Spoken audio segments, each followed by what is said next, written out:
రాత్రిపై సంతతి కొరకై అహోరాత్రములు తపస్సు చేసే వానర కేసరి కేసరి కుల సతి కడుపు పట్టగా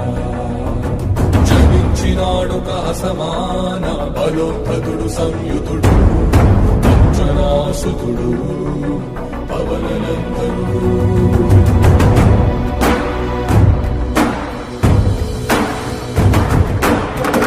కిరణముల ఉదయాత్మి గని అది పండిన తీరని పండని తొడు సూర్య మండలము పండితి కాలని ఇళ్ళుడే దేహం మాటున రవి మరుగై జగము చీకటై కాగా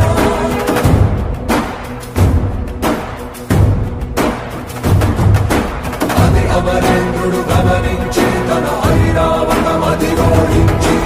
ఆంజనేయుని సమీపించి తన వజ్రాయుధము విసరగా అది పవననందనుని హనుముని తాకా చిందిన రక్త బిందువే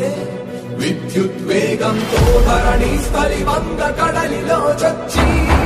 వంద కడలి అట్టడుగున గల శ్రీరంగ శుద్ధి గర్భము చేరి